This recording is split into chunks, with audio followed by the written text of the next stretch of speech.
I'd like to thank the scientific committee for the invitation and our wonderful hosts here at the Museo Picasso Málaga.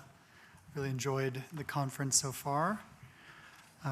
Well, really the whole thing, because this is the end. No pressure on me to make a good paper. So I'm going to be presenting something that's adjacent to a project, a bigger project, but this particular paper is very new, so I welcome your thoughts. Oh, does it need to go further up?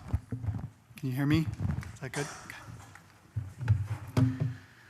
So I would like to begin with a quote from the Haitian anthropologist Michel Rolfe-Trouillot, who wrote that the vernacular use of the word history offers us a semantic ambiguity, an irreducible and yet an equally irreducible distinction and yet an equally irreducible overlap between what happened and that which is said to have happened. History and its writing, Trouillot tells us, are separate yet enmeshed. For my purposes, two preliminary observations follow from this simple and profound insight. First, as I will be arguing, to recruit Picasso to help tell a story of African decolonization in the 1950s and 60s was to reckon with a modern past, even while it was also about shaping the continent's future. Second, I will posit that historiography, attention to art historical writing in this case, demands attention as we explore how Picasso came to be recruited and how that decolonization story came to be told. History, in other words, is overarching to my topic as well as more intricately embedded within it. So I will begin with historiography and work back toward history. The now familiar reading of Picasso as embodying colonial-era patriarchy, racism, and cultural theft, which, as I read it, grew out of critical reactions to the 1984 Primitivism exhibition at MoMA, is reflected in a range of relatively recent critical appraisals of early 20th century primitivism, including Picasso's violently eroticized Demoiselle, and his evasiveness about formal borrowings. But is it exactly right to say that Picasso always embodied the rapacious appropriator, as visualized by Sherry Samba, the Congolese artist here? Even when third world nationalist movements gathered momentum starting in the 1950s, and despite the mid-century ubiquity of the dove of peace seen at left in Samba's canvas, did Picasso perpetuate a primitivist gaze? In an influential essay, first published in 2003, the literary critic Simon Gikandi has focused on an apparently racist encounter between Picasso and the Guyanese artist Aubrey Williams sometime in the 1950s, to argue that little had changed since the early decades of the century. As recounted by Williams, Picasso appreciated him only for his quote-unquote fine African head, and thus, in Gikandi's analysis, still saw African-descended people as objects, mere suppliers of visual ideas.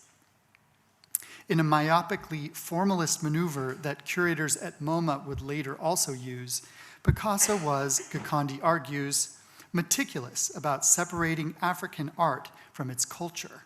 For Gikandi, the colonial era past remained determinatively present at mid-century, while Picasso's own present at that time appears to him, in retrospect, oddly anachronistic and irrelevant.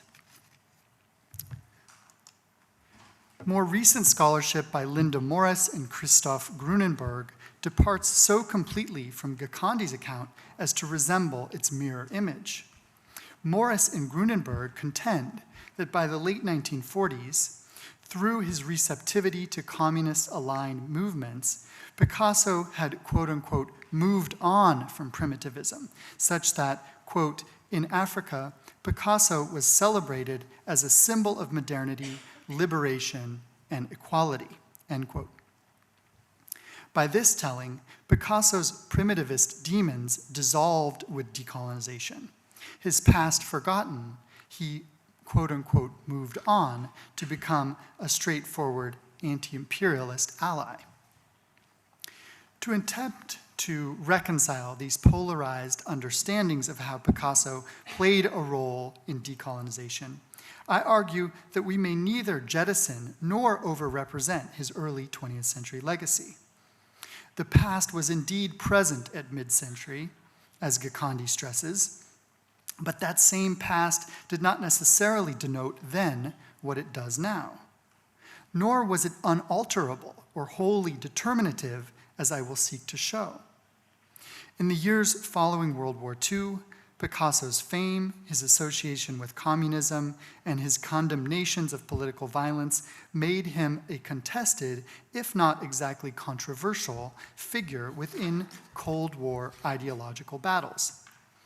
Morris and Grunenberg astutely highlight the contested nature of Picasso's cultural political import, a fact confirmed by Tom Braden, head of the CIA's International Organizations Division after the war, who referred to the, quote, battle for Picasso's mind waged through CIA efforts to make avant-garde culture appear synonymous with the culture of Western capitalist democracies. My own contention is that Picasso's art, owing especially to its debts to African sculpture beginning in 1907, evolved into a symbolic visual repertory that was claimed on both sides of the East-West standoff. Nevertheless, as I will also address, African artists and intellectuals took Picasso as a malleable model. They often referenced his legacy while avoiding Cold War binaries and while seeking to both emulate and subvert the modern master.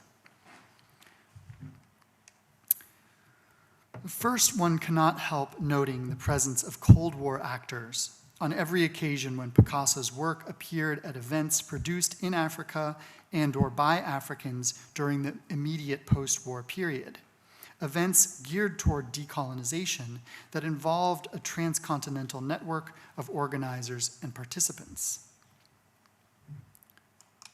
For the earliest of these events, the first International Congress of Black Writers and Artists that was held in Paris in 1956 and organized by Présence Africaine, Picasso contributed a poster image that had originated with an earlier collaboration with the Martinican poet, statesman, and negritude theorist Aimé Césaire.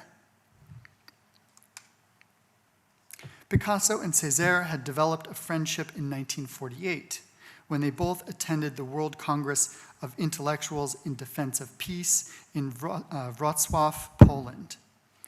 Their subsequent visit to Auschwitz likely informed their text and illustration collaboration of the following year, published in 1950 as Lost Body, for which a portrait of Césaire served as the frontispiece and later as the image for the 1956 Congress poster. Although the live model for the portrait was Césaire's son, Jacques, who was aged 12 at this time, the picture and its title celebrate the senior Martinican intellectual claiming his Black identity.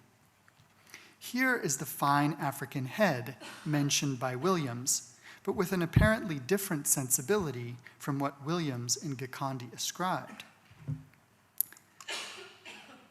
It is difficult to imagine that Picasso, in making this portrait, did not have in mind Jean-Paul Sartre's 1948 essay, Black Orpheus, which had introduced negritude to a wide public.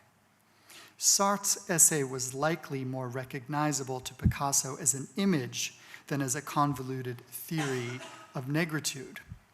The artist's version of the image, which scholars have described as a universal black man, upright and free, eulogizes and classicizes. It inserts the poet into a Western tradition dating to ancient Greece.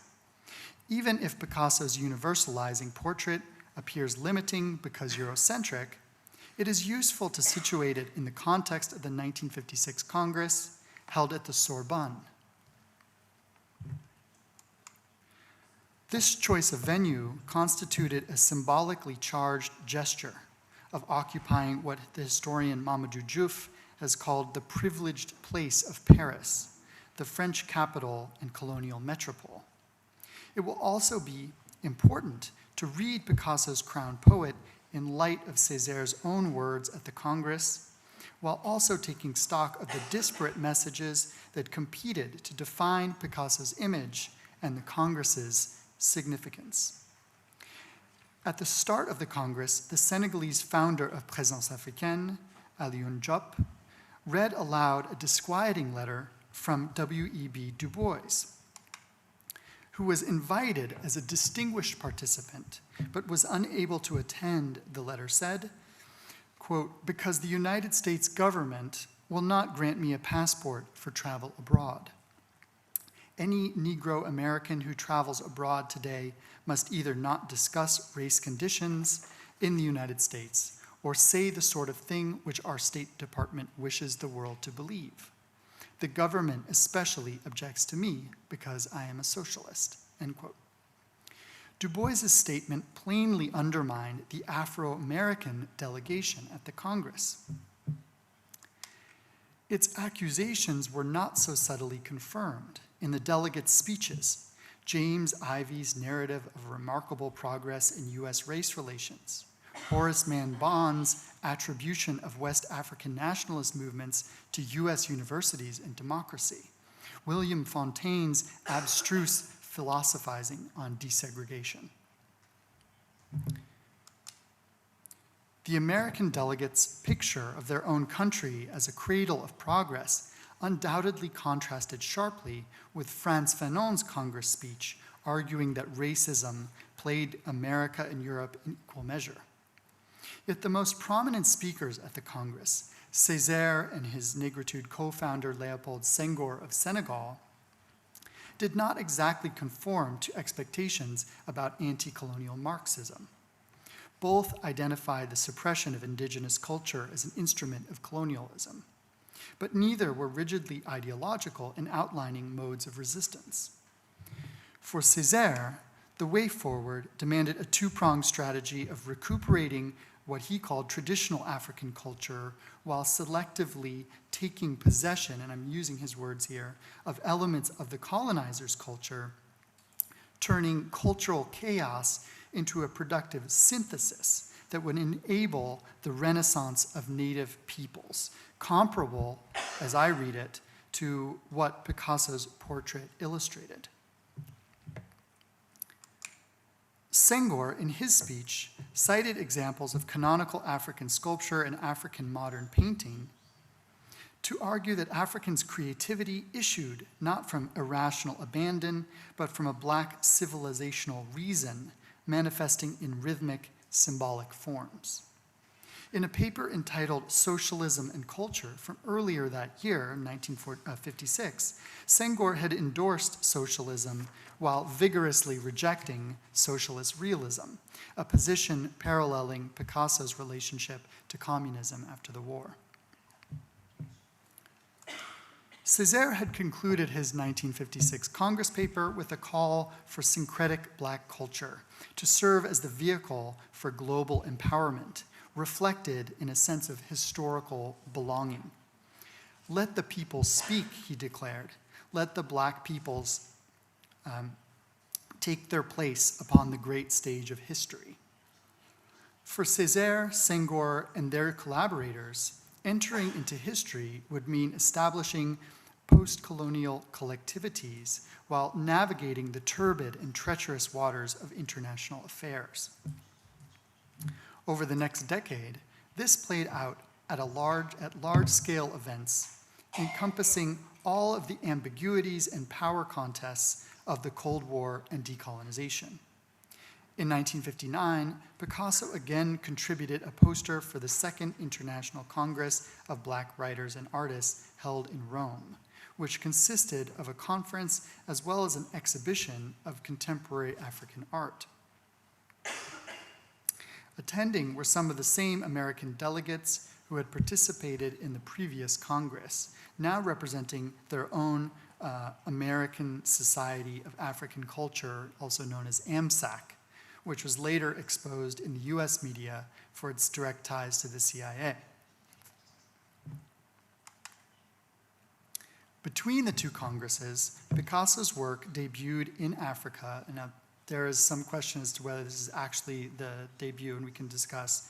But as far as I've been able to document, the debut of Picasso's work in Africa as part of the 1957 inaugural exhibition for the Rhodes National Gallery in the White Redoubt metropolis of Salisbury, southern Rhodesia, now Harare, Zimbabwe. The show Rembrandt to Picasso, organized by the museum's director, Frank McEwen, who served previously as the British Council's visual arts officer in Paris, comprised several hundred works by European artists, plus a smaller selection of African modern art and canonical sculpture. Given Picasso's name in the exhibition title, two of his paintings must have figured prominently in the show: Nude with Raised Arms from 1907 and Still Life with Charlotte from 1924.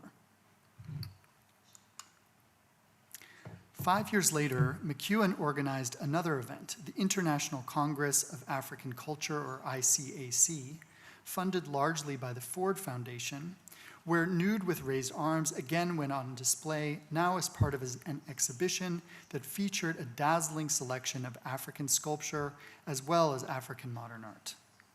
The aim was to demonstrate, in McEwen's words, the influence of African art on the School of Paris, as well as Picasso's reciprocal influence, allegedly at least, reciprocal influence on a new generation of African modernists.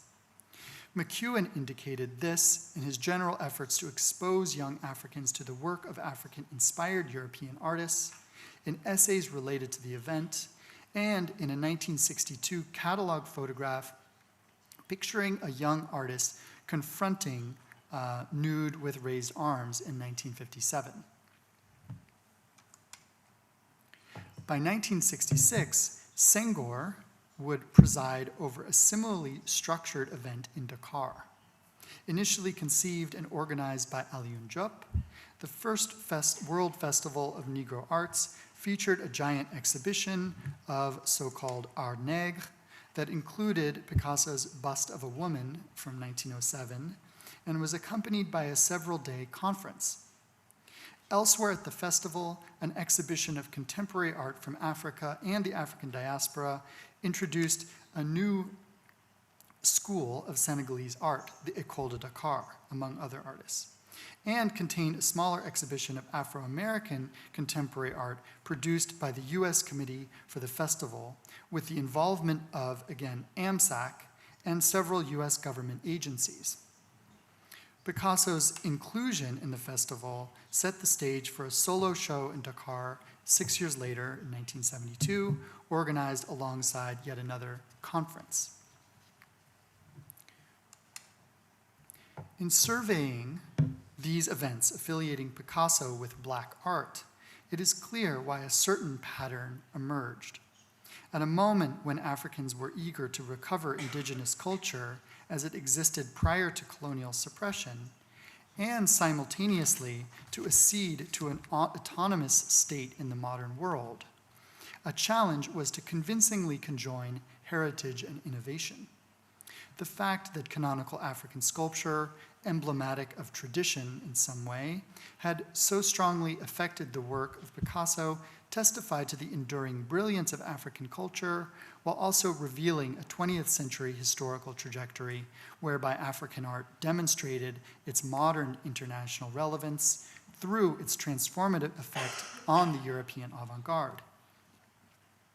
This set a precedent for parallel and presumably more genuine engagements with African sculpture among African modernists. East and West both vied to shape this narrative, and thus rendered the political significance of many of these events complicated, if not totally opaque. Eastern-aligned actors claimed Africa would be free only if distanced from exploitative capitalists, Western officials saw communism as impinging on basic freedoms, not to mention Western prosperity, and for propaganda value, sought to rehabilitate Europe and the US as loci of powerful, unconstrained culture.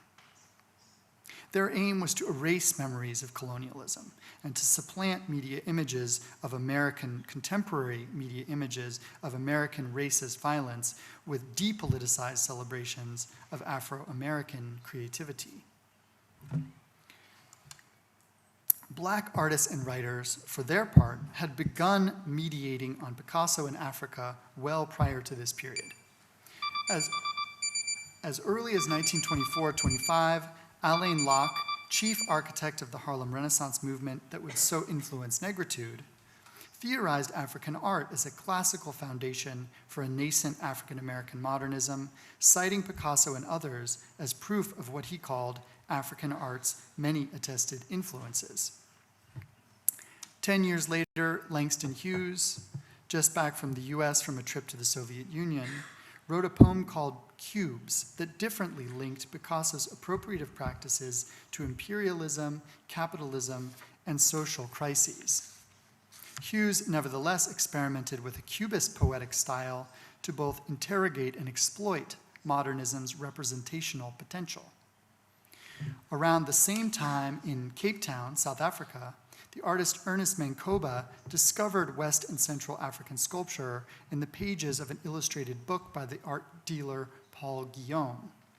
Mancoba then moved to Paris and embraced modernist modes of appropriating and abstracting African sculpture, with a particular focus on the Kota reliquary forms that Picasso had also adored.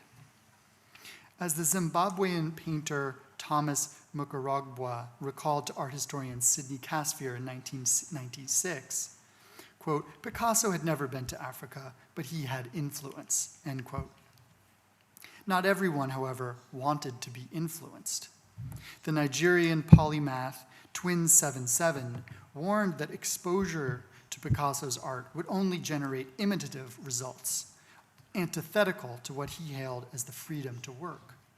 And the Nigerian artist Uche Okeke reportedly lamented when teaching at the University of Nigeria in the 1960s that, quote, all the students want to be Picasso, end quote, and thus rejected book illustrations and other smaller scale formats.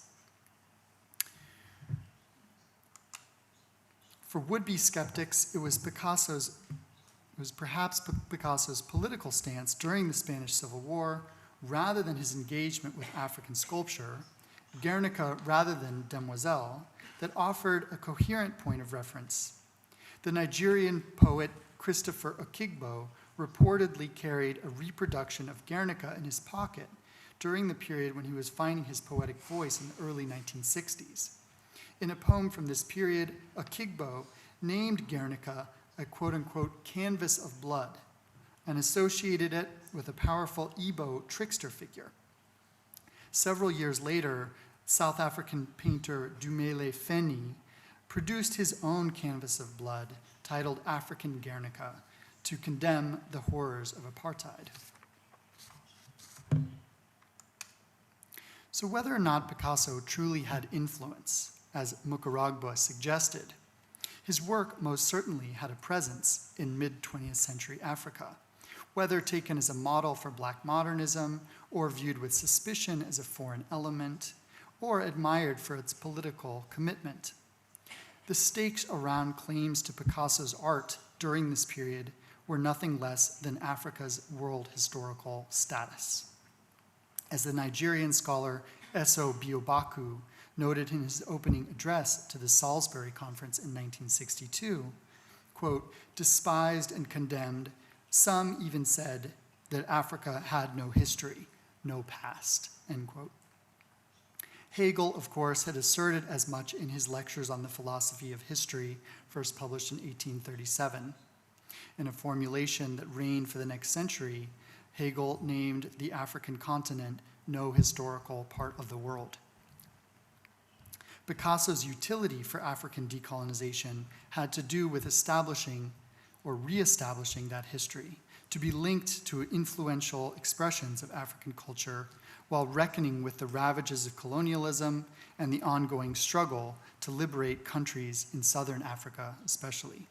The task was to ensure that independence would sweep the continent and would not be in name only. Thank you.